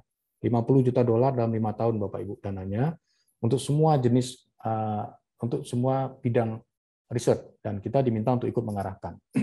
Kemudian salah satu yang saya coba angkat Bapak Ibu ya, tentang riset penugasan. Nah, ini kan ada konsorsium yang anggotanya sangat banyak. Saya ambil salah satu konsorsium ya, yaitu ASWGI, Asosiasi Studi Wanita, Gender, dan Inklusi Sosial. Itu ada lebih dari 100 universitas atau perguruan tinggi yang menjadi anggota. Ketuanya adalah Prof. Emi Susanti dari Universitas Erlangga. Itu kita berdiskusi, ada Permendikbud terkait dengan pencegahan dan penanganan kekerasan seksual di kampus. Kemudian beliau rapat dengan anggota konsorsiumnya, kemudian dibentuklah 6 tema. Mereka punya peta jalan yang bagus, 6 tema, masing-masing tema dikeroyok oleh 4-5 universitas. Jadi ada 25 universitas yang terlibat, lalu kita memberikan riset penugasan. Itu tanpa kompetisi. Jadi surat tugas dari atas arahan pimpinan ya, surat tugas dari direktorat kami, saya memberi tugas 6 judul untuk digarap oleh ASWGI. Nah, pendanaannya langsung tanpa kompetisi dan tanpa kuota, batasan kuota yang saya sebutkan di depan tadi. Dan kemudian sangat baik perkembangannya, dan anggota masih sangat banyak. Lalu ada 5-6 judul lagi yang dikembangkan, tidak hanya pada kekerasan seksual tapi berbagai hal. Jadi misalnya mengambil tema terkait, misalnya ada yang mengambil tentang media sosial terkait dengan kekerasan seksual. Kemudian ada yang bidang psikologinya, ada bidang kurikulumnya, ada banyak hal yang dibuat, tapi dalam sebuah peta jalan yang jelas terlihat. Kami juga memberi penugasan pada Masyarakat Sejarah Indonesia untuk menugaskan 7 orang penelitinya, kita berikan dana penunjukan untuk menggali nilai-nilai perjuangan dari Bung Karno. Berbagai aspek, sosial ekonomi, seni budaya, perjuangan kemerdekaannya, politik, dan sebagainya. Jadi itu ada 7 di bawah Masyarakat Sejarah Indonesia. Ada lagi perkumpulan Prodi Sejarah Indonesia. Kita tugaskan 6 peneliti di sana untuk menggarap tentang penggalian nilai-nilai yang dimiliki oleh nilai-nilai perjuangan oleh Bung Hatta. Nanti pertengahan tahun kita akan menunjuk lagi yang lain. Mungkin Dewi Sartika, mungkin Bung Tomo, mungkin yang lain. Jadi, tapi dalam bentuk konsorsium. Jadi Bapak Ibu, itu salah satunya ya. Ada lagi konsorsium bis listrik merah putih. Ada 8 universitas di sana yang terlibat. Ada konsorsium laptop merah putih. Ada banyak Bapak Ibu. Ada juga bidang pendidikan kedokteran di Indonesia. Ada 6 universitas yang masuk dalam konsorsium yang kita tugaskan. Jadi secara singkat, Ibu Wakil Ketua masih memantau ya di sini. Harapan saya sebenarnya tadi Dr. Yusak sebagai ketua dapat menggalang anggota-anggotanya ini untuk kemudian membuat peta jalan riset sebenarnya ingin diangkat di bidang teologi itu bidang apa? Apa saja tema-tema yang diangkat dan siapa yang akan menjadi champion di sana? Menjadi ketuanya yang akan mengkoordinir beberapa universitas atau beberapa anggota untuk terlibat dalam satu penelitian tersebut. Ketika kami melihat peta jalannya dan sangat jelas mulai tujuannya, output-nya, outcomes-nya, kira-kira mendukung dalam perjuangan bangsa atau menyelesaikan permasalahan bangsa itu di bagian mana, maka penelitian penugasan bisa kita berikan. Kenapa sekarang banyak kita dorong penelitian dalam bentuk konsorsium, Bapak Ibu? Ternyata penelitian yang mungkin Prof. Okid, ya, Prof. Hotniar, ya, Prof. Wisnu, Prof. Derajat itu paham bahwa ada kelompok-kelompok dosen yang kecil-kecil bahkan individual yang mengajukan riset, penelitian dan pengabdian pada masyarakat. Saya tidak membayangkan sebenarnya di dalam forum ini bahwa Bapak akan meneliti sendiri-sendiri apa yang disuka, apa yang bisa gitu ya. Tapi bisa bersama-sama dalam sebuah konsorsium karena penelitian yang diusulkan oleh konsorsium, hasil-hasilnya itu, maaf ya, itu lebih bagus daripada yang individual. Kenapa? Karena kalau ada sebuah tema penelitian bidang teologi, Bapak-Bapak di forum ini kan akan tahu itu penelitian bagus atau tidak. Karena Bapak-Bapak bidangnya sama gitu. Sama, saya bidang kebencanaan, kalau saya membuat riset, ada juga konsorsium kebencanaan yang kita tunjuk ya Bapak Ibu ya. Riset bidang kebencanaan, maka saya tahu bahwa ini risetnya ini doesn't make sense. Ini riset ini benar-benar kita butuhkan sekarang ini. Nanti akan kita angkat di Sepada Dikti agar menjadi panduan di tingkat nasional bahkan regional. Itu karena saya bidangnya kebencanaan. Sehingga kalau sebuah riset dibuat dalam sebuah peta jalan yang baik, didukung oleh sebuah konsorsium, asosiasi, ya seperti Perstia ini, maka itu pemerintah akan memberikan perhatian yang jauh lebih besar daripada penelitian-penelitian individual. Itu ya Bapak Ibu ya. Jadi sebenarnya dalam rapat sampai berapa hari ini, buatlah sebuah peta jalan riset yang baik, pilihlah tema-tema unggulan dari yang terkait dengan bidang teologi ini, bukan bidang saya, 6, mungkin 7, mungkin 5, kemudian kalau bisa berkelanjutan Bapak Ibu. Ini tahun ini apa yang mau dicapai?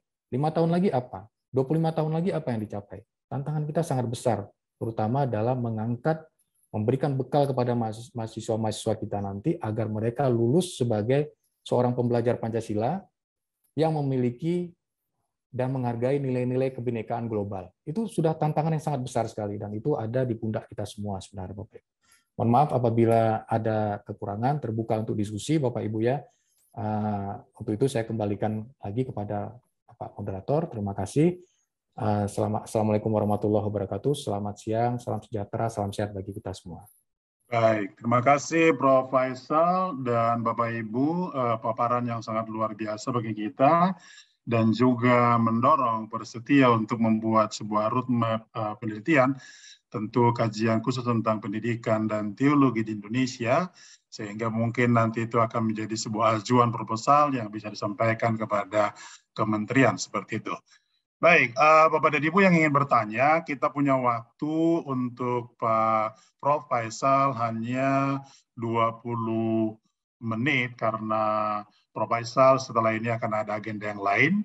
Karena itu disilakan Bapak dan Ibu untuk bertanya atau silakan raise hand. Tadi sudah ada satu raise hand sebenarnya. yang akan langsung mengajukan pertanyaan kepada Prof. Faisal ya. Silakan Ibu Priscilla Ishak Benyamin langsung to the point sehingga nanti Bapak Prof. Faisal akan langsung memberi tanggapan ya. Silakan. Boleh di-unmute dulu yang Priscilla Ishak. Oke, terima kasih Prof atas pemaparannya. Pertanyaan saya seperti ini Prof, ini kan peta penelitian membidik hibah penelitian dikti-ristek gitu ya.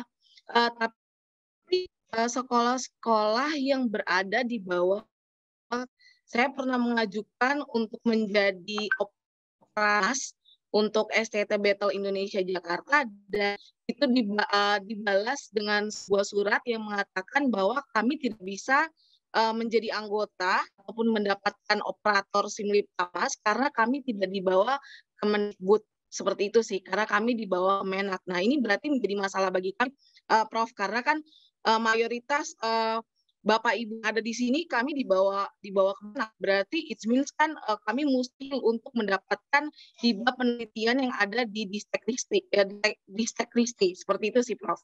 Terima kasih. Baik, terima kasih. Langsung saja Prof, karena waktu kita tidak banyak. Ya benar Bu, memang yang eligible untuk apply nanti Bapak-Bapak para penyusun panduan dapat mungkin menjelaskan lebih detail, itu memang yang memiliki NIDN dan NIDK ya, di bawah pendidikan tinggi akademik.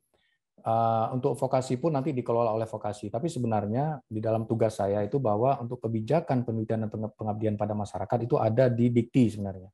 Jadi vokasi mengikuti kebijakan dari kita.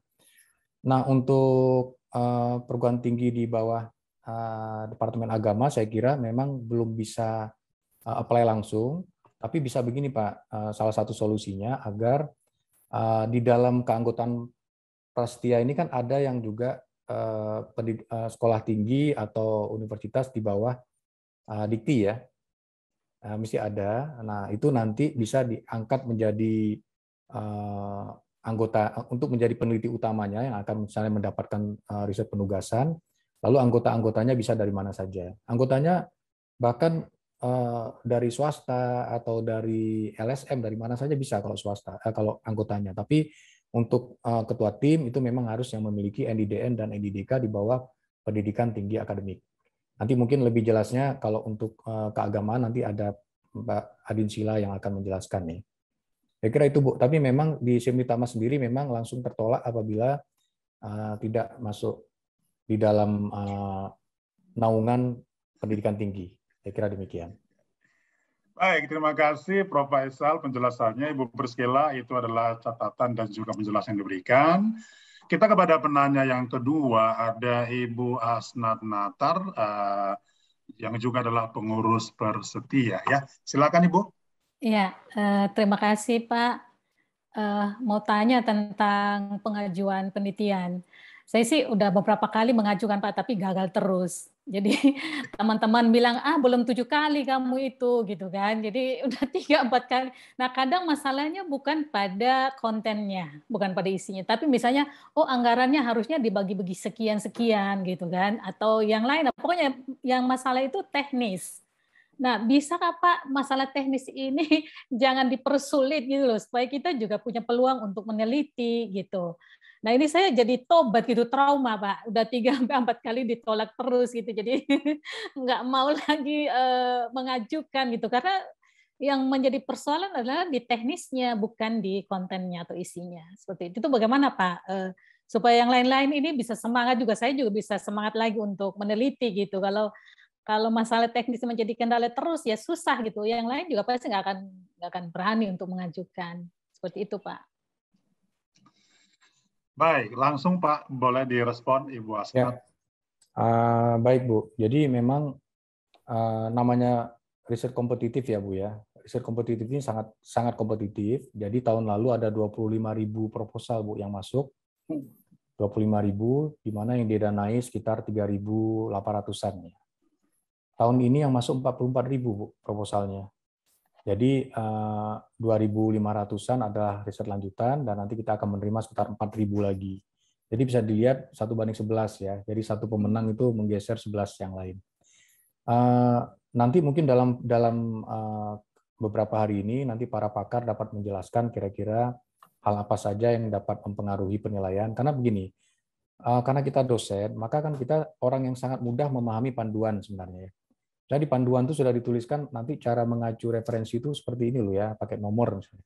Tapi kita tetap ngotot saja pakainya dalam kurung ya, Pak Purim tahun 2020 masih begitu juga gitu ya. Padahal di dalam kalau mengikuti panduan itu mestinya tidak akan jatuh di seleksi administrasi. Nah ini kadang-kadang ada tidak ada roadmap-nya misalnya, atau tidak ada latar belakangnya gitu ya, atau nanti pas mengisi pendanaannya ada yang kurang-kurang dan sebagainya. Jadi ada hal-hal kecil yang sebenarnya bisa diatasi sehingga nanti fokusnya, karena seleksinya ada 2 tahap Bapak Ibu ya. Yang pertama tahap administrasi, tahap kedua adalah substansinya. Nah para pakar ini kita libatkan dalam kegiatan-kegiatan ini dan insya Allah dalam minggu ini akan diumumkan yang akan mendapatkan pendanaan tahun berikutnya untuk tahun 2022 dan seterusnya. Jadi memang seleksinya sangat ketat dan harapan saya bahwa panduan itu dapat diikuti dengan sebaik-baiknya. Untuk tahun 2023 ini kita akan coba mencari jalan karena menggunakan Semi-Tatmas adalah perjuangan sendiri Bapak Ibu ya. Tahun 2020 saya juga pernah mengajukan proposal riset ya. Sudah 2 hari 2 malam tuh 2 asisten saya ngeklik terus gitu ya. Lalu mereka lapor jam 12 malam. Lapor Pak, sudah ditutup. Oh berhasil tidak? Tidak berhasil Pak. Diperpanjang tidak? Tidak Pak. Nah jadi saya juga pernah jadi korban itu. Saya mengajukan riset dan tidak berhasil saya submit. Nah ini akan kita coba. Tadinya kita masih menggunakan server di BRIN, server fisik. Sekarang kita akan coba menggunakan server seperti di kedai reka yaitu dengan cloud ya. Jadi akan lebih baik lagi semoga di tahun berikutnya. Demikian Bu kira-kira. Jadi pertanyaan Ibu nanti mungkin dapat dibahas dan didiskusikan lebih detail dengan para pakar yang akan memberikan pendampingan dan harapannya nantinya bisa lahir juga kolaborasi dan nanti kalau misalnya ada kerjasama dengan mitra itu didorong ke kedai reka Bu. Itu nanti sistem penilaiannya berbeda dengan yang ada di yang kita bahas hari ini. Demikian Pak Purim. Baik, Ibu Asnat itu paparannya dan jawabannya. Semoga bisa memberi kemudahan ya. Yang pasti coba lagi Bu ya. Coba lagi begitu ya. Kemudian satu lagi Pak, maaf saya sampaikan ya bahwa kita juga dipantau secara langsung oleh BPK dan juga Irjen ya. Bahwa semua yang dinilai oleh Prof. Niar, Prof. Wisnu, itu Prof. Derajat, itu kami nggak bisa ngubah satu nilai pun Bu. Jadi benar-benar kita cuma pelaksana, begitu ada nilai dari reviewer, itu kan ada 2 reviewer, kalau nilainya sangat jomplang, jauh kita akan minta second opinion, review ketiga, tapi kalau biasanya mendekat-dekat ya memang nilainya, dan kami nggak bisa mengubah sama sekali sebenarnya. Jadi itu adalah bagian dari akuntabilitas proses penilaian ini. Jadi walaupun itu mungkin adik saya, atau nggak ada adik saya yang dosen, ya misalnya ini saya nggak bisa mengubah juga, gitu. Karena kalau saya ubah, dan kita nggak punya akses ke sana Pak. Tim kami tidak punya akses ke penilaian, itu adalah akses di reviewer. Karena begitulah memang sistemnya dibuat berdasarkan arahan dari BPK dan Irjen. Oke. Baik, waktu itu sih saya waktu itu saya udah di tahap 2 sebenarnya, di tahap 2. Tapi waktu itu waktu udah presentasi gitu ya, yang dipersoalkan itu anggaran gitu. Nah, tapi menurutku kalau memang itu kita nggak tahu, diberitahu kan tinggal ubah gitu kan. Tapi ya itu jadi alasan untuk tidak lulus gitu loh. Berarti kita nggak ngerti gitu kan. Diberitahu ya harusnya dikasih kesempatan untuk merevisi gitu ya. Udah gitu kan. Tapi ini kan itu jadi alasan untuk tidak lulus. Ya udah. Jadi mutung deh, nggak berani lagi mengajukan. Udah yang keempat kali. Oke. Ya. Ibu perlu mencoba lagi, begitu kira-kira ya. Baik. Prof. Faisal, sebelum saya ke Pak Hengki, ada satu di room chat dari Pak Danang, dia katakan, mungkinkah kampus teologi mengajukan pendanaan ke daerah reka pendampingan desa, tentu seperti diwadahi kampus Merdeka pada poin 8. Jika mungkin, bolehkah Bapak memberi paparan secara teknis sederhana untuk penyesuaian kontennya? Terima kasih, Prof. Faisal. Ya, terima kasih Pak. Untuk kedai reka ini baru tahun kedua ya. Tahun pertama itu dana yang dikucurkan itu mulai dari proposal dengan nilai 10 juta, yang match-nya 10 juta sampai yang 5 miliar. Jadi dia disparitasnya besar sekali. Dan juga ada BUMDes ya, BUMDes atau dana desa yang digunakan, misalnya dana desa 50 juta gitu ya, untuk kegiatan pendidikan dan juga keagamaan di desa tersebut, kemudian itu bisa di-match-kan. Jadi intinya begini, dana dari Kedereka itu tidak boleh dipakai oleh mitra. Itu dipakai oleh kita di perguruan tinggi. Jadi kalau misalnya kita membuat alat misalnya, itu ya di kita gitu alatnya, bukan ditaruh di industri. Tapi nanti setelah selesai kegiatan kan diserah terimakan ke apapun hasilnya kan diserah terimakan ke pendidikan, ke perguruan tinggi tersebut. Kalau nanti perguruan tinggi itu mau menyerahkan, mau dijual, mau diserahkan ke apa namanya ke mitranya atau bagaimana terserah. Pokoknya sesuai peraturan yang berlaku karena itu sudah di luar tanggung jawab dari kementerian. Jadi dana-dana yang dikucurkan dari Kedereka itu adalah untuk peneliti-peneliti untuk kegiatan-kegiatan dari perguruan tingginya, bukan untuk mitra. Jadi mitra harus menyiapkan dana juga paling tidak tempat ya misalnya secara in-kind nanti kita yang masuk dengan program kegiatan kita. Jadi sangat terbuka Pak. Karena dia tidak dibatasi dan kalau bisa memang yang agak sulit ya pada saat daftar itu memang pakai email yang resmi, Pak. Ya, jadi tidak bisa pakai Gmail, Yahoo dan sebagainya gitu. Bisanya kalau kita ya pakai alamat email kampus kita masing-masing dan mitra itu ada alamat email dari mitra itu. Jadi misalnya dia dari Telkom ya @telkom.go.id misalnya apa gitu. Jadi harus menggunakan email yang resmi dan harus ada kontraknya juga gitu kerjasamanya supaya tidak ada dispute di kemudian hari. Nah ini yang biasanya agak sulit Pak, kalau tingkat desa yang terlalu ini mungkin BUMD sendiri belum punya email yang terdaftar atas nama desa tertentu gitu ya. Nah ini mungkin bisa diminta ke pemerintah daerahnya agar diberikan email resmi dari desa. Ya, misalnya desa apa, kemudian @klaten.go.id misalnya, terserah. Jadi yang penting ada email yang resmi, tidak bisa pakai email yang ini. Nanti ada 2 tahap Pak, kalau misalnya dia di bawah 1 miliar, maka dia dilakukan seleksi administrasi dan juga ada penyesuaian anggaran. Tapi kalau di atas 1 miliar itu ada proses untuk diundang seperti Bu Asnat tadi diundang untuk diverifikasi dan diskusi gitu ya. Ada 2 tahap, ada berapa tahap. Baik, terima kasih Pak penjelasannya Pak Danang seperti itu ya, bisa nanti ditindaklanjuti ya. Oke, sekarang kita ke Pak Hengki Wijaya dari STF Jeffrey Makassar. Silakan Pak Hengki. Ya, selamat siang Prof. Faisal. Terima kasih atas kesempatan bisa bertanya langsung kepada Bapak. Yang saya ingin tanyakan atau memberikan sebenarnya usulan bahwa kami ini ada di 2 kaki ya. Jadi ada satu di LEDIK di wilayah 9 dan satunya ada di Kemenak dalam hal ini DBK. Nah, untuk saat ini memang ada kesulitan dengan bidang ilmu kami, rumpun kami belum menemukan titik kejelasannya. Kalau filsafat teologi itu kalau masuk di LLDT dia memang masuk sosial humaniora, tapi belum ada jalan karena sepertinya riset-riset kompetitif nasional itu masih berkutat pada STEM ya, jadi yang engineering dan berbasis produk. Nah, kami coba untuk masuk lewat produk pendidikan gitu. Jadi seperti model, pengembangan model. Tetapi kalau yang di teologi atau filsafatnya ini kami masih belum ada clue. Mungkin masuk kepada roadmap teologi multikultural yang berbasis budaya, sejarah, dan itu mudah-mudahan melalui momen ini bisa diarahkan kami lebih dikhususkan, jadi tidak terlalu berbicara kepada STEM karena di sini tidak ada anggota yang STEM, dia lebih kepada sosial humaniora begitu dan lebih kepada ya culture, budaya, sosial dan juga etika main di ranah itu, Prof.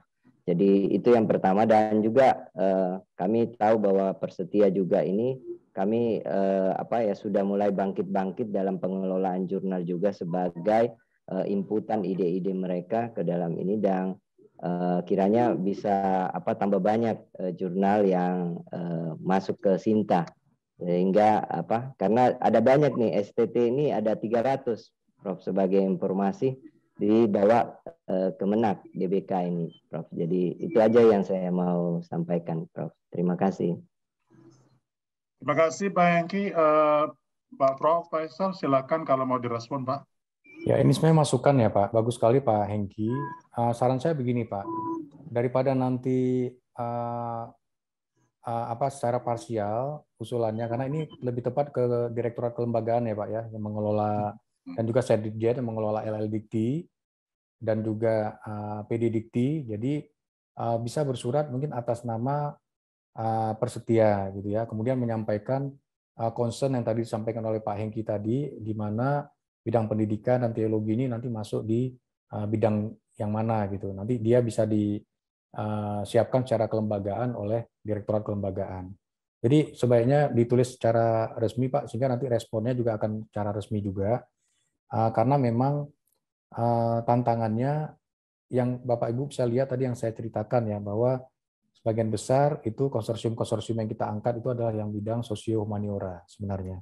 Karena yang STEM ini sudah lebih banyak masuk, dan seakan-akan panduan itu lebih tepat untuk yang STEM, misalnya tingkat kesiapterapan teknologi ya kan, dari 1 sampai 9 itu seakan-akan itu ya itu untuk inovasi, sehingga kedai reka itu namanya reka cipta gitu, bukan hanya tadinya ada kata-kata inovasi, tapi ini akan membuat sosio-humaniora menjauh, jadi diubah menjadi kedai reka namanya, kedai untuk reka cipta.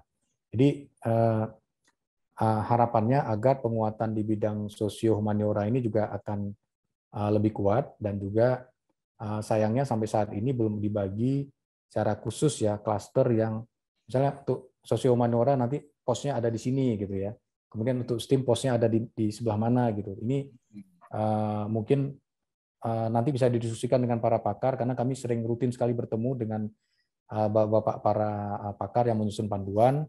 Semoga di revisi ke-14 nanti Bapak Ibu pakar kita dapat membuat dengan lebih luas lagi kemungkinan bagi bidang sosio-humaniora untuk dapat berkiprah di bidang pendidikan dan penelitian dan pengabdian pada masyarakat. Itu terima kasih tadi masukannya Pak Hengki. Baik Pak Hengki, itu adalah masukan dan juga respon dari Prof. Faisal. Pak Prof, ini ada satu pertanyaan di room chat dari Immanuel Teguh. Izin bertanya Prof, apakah proposal pengajuan PKM ada batasan jarak antara mitra dengan kampus? Silakan Pak direspon Pak. Ini yang lebih detail kelihatannya Prof. Wisnu apakah hadir di sini? Setahu saya kegiatannya Pak, bukan mitranya. Jadi lokasi kegiatannya itu ada batasan jarak. Apakah dia PKM atau PKMS ya, yang stimulus. Kalau stimulus dia lebih dekat lagi. Kalau yang 5, ini yang maksudnya pengabdian pada masyarakat ya Pak ya? Kan ada dua. Iya, PKM Pak. PKM, ada dua ya, yang 50 juta sama yang 25 juta ya. Jadi kalau ya klasternya utama mandiri utama atau sampai dengan memuaskan itu masuknya di yang 50 juta. Tapi kalau yang masih kurang memuaskan dia dibuat slot khusus yang di stimulus. Setahu saya di panduan itu lokasi kegiatannya yang dibatasi jaraknya Pak. Bukan mitranya ya setahu saya. Nanti mungkin dikoreksi ya Prof. Wisnu atau Prof. Okid atau Prof. Derajat. Baik Pak, semoga nanti dalam bisa selanjutnya bisa terjelaskan ya. Ya, saya rasa sudah selesai semua pertanyaan. Tinggal beberapa menit waktu kita sekarang, mungkin masih ada 5 menit ke depan. Apakah Bapak dan Ibu masih ada yang masih mau mengajukan pertanyaan? Kalau tidak ada, berarti sesi ini bisa kita sudahi bersama-sama. Oh ya, masih ada satu ini. Rupanya Pak Danang Kurniawan masih akan bertanya. Mungkin yang tadi perlu ditindaklanjuti. Silakan Pak Danang. Ya, terima kasih Pak Purim. Pendek saja. Untuk penelitian yang penugasan Pak, saya tadi belum jelas. Ini pengajuannya ke kedai reka atau yang Simditapmas ya? Itu terus caranya bagaimana?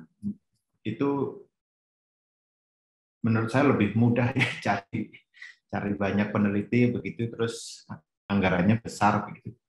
Mohon penjelasannya ke kedai reka atau Simditapmas, ini bagian dari PKM atau itu Prof. Ya, terima kasih. Baik, bukan kedai reka Pak. bukan ke DRK. Tapi sebenarnya bukan Simultamas ya. Simultamas itu kan sebenarnya tool ya, atau sistem platform. Ya. Maksudnya melalui DRTPM ya, melalui kegiatan DRTPM. Jadi Bapak Ibu bahwa dana dari tahun depan matching fund ke DRK akan masuk ke direktorat kami, sama dananya kurang lebih 1 triliun.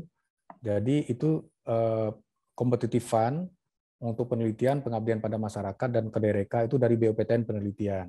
Sehingga di dalam mata anggaran Bapak Ibu tidak ada mata anggaran pengabdian pada masyarakat. Adanya adalah hasil penelitian yang ditujukan untuk dimanfaatkan untuk masyarakat gitu ya. Itu harus kita tulis seperti itu, ada kata-kata penelitiannya. Kalau tidak, pengabdian masyarakat tidak bisa didanai. Dalam sosialisasi tadinya dana yang tersedia masih 0 ya. Kemudian kita 16 miliar di sana, dan ternyata safe blocking dari ada yang cair, sehingga nanti harapannya tahun ini menjadi 40 miliar untuk yang pengabdian pada masyarakat. Jadi akan lebih banyak lagi karena ada cukup banyak juga ya, 12.000 kalau tidak salah proposal yang masuk di pengabdian pada masyarakat. Kemudian Pak, untuk penelitian penugasan tadi itu dalam bentuk konsorsium Pak, konsorsium ya. Ini kan ada Prestia. Jadi itu ditujukan kepada direktorat kami Pak. Jadi mestinya saya atau Prestia bisa bersurat kepada direktorat riset teknologi dan pengabdian pada masyarakat seperti surat kemarin pada saat saya diundang dalam acara ini. Kemudian untuk mengadakan audiensi, Pak. Jadi saya nanti hadir di sana bersama staf saya, ada Kasubdit ya, kalau sekarang namanya koordinator, mendengarkan Pak Dr. Yusak dan juga Bapak Ibu sekalian pengurusnya memaparkan, ini loh kita punya peta jalan seperti ini, nanti yang melaksanakan riset nanti ini, luaran nanti arahnya ke kemana, nanti ke depannya seperti apa, dan harapannya itu bisa berjalan berkelanjutan, Pak. Nah, nanti begitu sudah oke, clear, kita berdiskusi, kemudian surat penugasan dari saya, Pak. Saya tugaskan itu ditujukan ke LPPM, LP, LPT, LPPM atau Direktorat Penelitian di universitas-universitas atau di perguruan tinggi di bawah Dikti. Saya bersurat, sesinya ke rektor. Jadi saya menugaskannya tugasnya nggak ke Bapak. Nama Bapak ada dalam list, ketua tim saja yang muncul ya. Nanti di dalam tim kan ada anggota-anggota lagi. Itu ditujukan di rektornya gitu. Kita kirim surat ke sana, menugaskan Bapak penelitiannya ini. Penelitian itu melaksanakan penelitian dengan tema adalah tentang ini di bawah koordinasi Prestia. Nanti pada saat Bapak Ibu menghasilkan penelitian, nanti harapan kita pada saat direview ya Prestia juga kita bisa undang. Tapi saya masih melihat bagaimana cara mekanismenya ya. Dan harapannya nanti hasil penelitian tadi misalnya ada 5 judul gitu ya. Itu dipaparkan dalam forum seperti ini kepada anggota Prestia juga biar anggota semua juga tahu di sisi sebelah sana melakukan apa, capaiannya apa. Ada publikasi tidak? Adakah menghasilkan buku tidak? Adakah menghasilkan policy debrief tidak atau arahan kebijakan? Atau menghasilkan naskah akademik? Apakah bisa kita angkat di Spada Dikti untuk kita share ke publik? Atau bisa kita adakan seminar kecil untuk mengundang para pemerhati bidang pendidikan dan teologi ini untuk hadir? Atau kita bisa melakukan misalnya apa namanya yang sekarang terkenal itu kayak Deddy Corbuzier itu apa namanya? Podcast gitu ya. Kita punya podcast di sini di lantai 10. Mungkin kita undang nanti ketua Prestia atau pengurusnya untuk menjelaskan tentang hasil dari 5-6 judul riset yang dikelola oleh Prestia. Jadi dengan berbagai cara kita harus angkat hasilnya ini agar riset itu tidak hanya seperti saya katakan menghiasi data-database atau hanya memenuhi perpustakaan saja tanpa dia bisa masuk untuk ke relung-relung sanubari dari para peserta didik kita dan kita semua. Itu Pak, kira-kira ya. Terima kasih Pak Faisal. Sedikit lagi, berarti bolanya kalau mau mengadakan ini di Prestia ya Pak? Mungkin ya, usulan dari anggota-anggota. Iya Pak, nanti hasilnya Pak, hasil dari Prestia ini nanti akan saya bawa di rapat pimpinannya. Karena penelitian penugasan itu ada belasan Pak ya yang saya kelola, dan ini